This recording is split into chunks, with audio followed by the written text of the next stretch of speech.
Hi, I'm Fred Sokolow, and this is a lesson in fingerpicking exercises and fingerpicking solos. If you watched and worked with my beginner's fingerpicking guitar video, then you learned a bunch of fingerpicking patterns and licks, but not very many solos. In fact, I just ended with one solo. It was a Mississippi John Hurt little piece that just takes place all on one chord called Spike Driver Blues. Here we're going to do a variety of different solos of different types of tunes and in different keys and so on. So this will all be about playing lead rather than backup. And the first one, I want to start with a fairly easy one. It's, again, a Mississippi John Hurt tune. This is called Creole Belle. It's just a little three-chord thing in the key of C, and it all stays in the first position, just using a C chord and an F and a G. So, like most of Mississippi John Hurt's things and all the raggy blues things, we're doing an alternating thumb bass kind of thing in this tune. We're going to work with alternating thumb bass type of pieces and some of the Texas style fingerpicking where you're just banging away on one bass note all the time. Well, before we start with this tune, we better tune up. Here's your low E note. And on the fifth string, your A, the fourth string D, the third string, the G, the second string B, and the first string, the high E.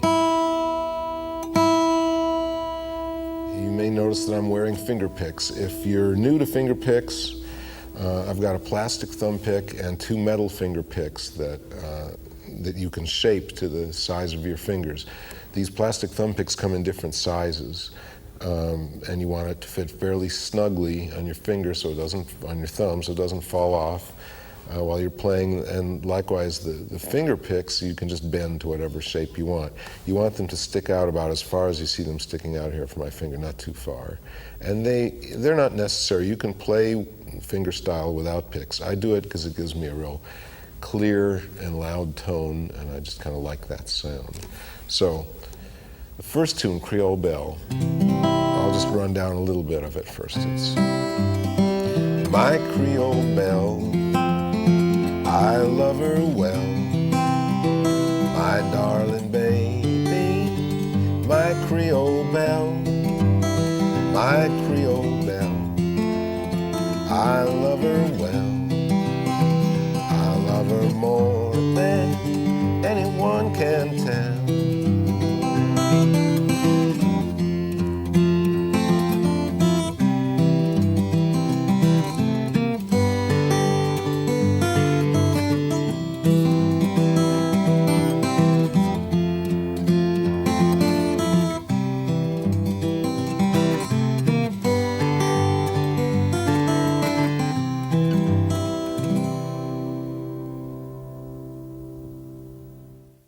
Okay, several things I want to say about that piece before we slow it down and really take it apart.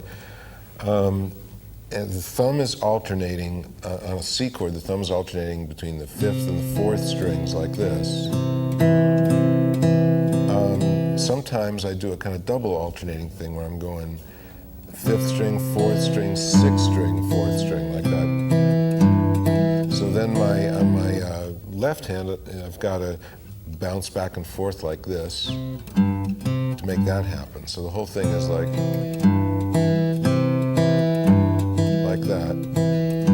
On the G, I'm just alternating on the sixth and the fourth string with my picking hand, like that. And on the F, likewise on the sixth string and fourth string with my picking hand. If you look at my fretting hand over here, you'll see that I've got my thumb on the covering the sixth string. A controversial technique, folks, because a lot of people will tell you that it's terrible form to do that, but I'm not one of them. In fact, I really prefer that to the barred F chord, and it lets me do all kinds of other interesting things with other parts of the F chord. So that's my F position.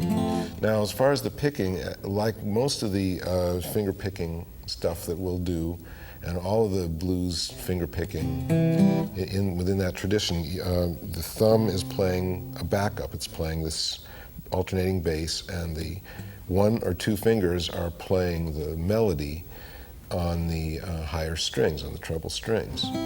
While I'm singing, the fingers are doing just little fills every once in a while. The thumb is the main thing happening. And I'll just fill in between the vocals. My Creole Belle, I love her well.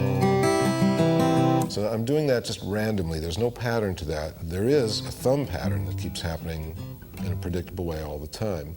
The fingers, like I say, are just filling the spaces in between the vocals. So that's an ad-lib kind of thing. I wish I could tell you just one pattern that's happening over and over again, but there isn't one.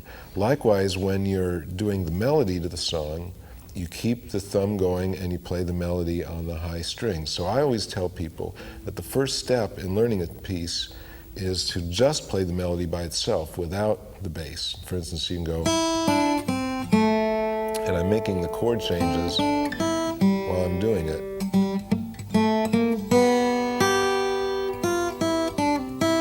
So if you can do that,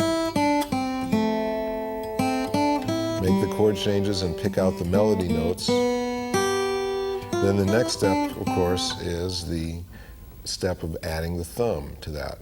The whole trick in fingerpicking in general is to make the thumb background automatic. If you have to think about it, then you can't do it. You have to make it so that this just happens automatically.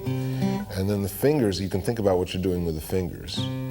So how do you do that? Well, you memorize a whole bunch of pieces, and after a while you've done every little syncopated possibility that there is within that style, and it becomes easier the more pieces you know in the style. So what we're going to do now is split the screen and let you get a closer look at the solo part and the backup part to Creole Belle. I'll slow it down a little bit as well, tempo-wise, so that you can have that to really study, to learn that part. And then I'll speed it up a little back to normal speed, but you'll still have the split screen so you can really watch the fingers closely.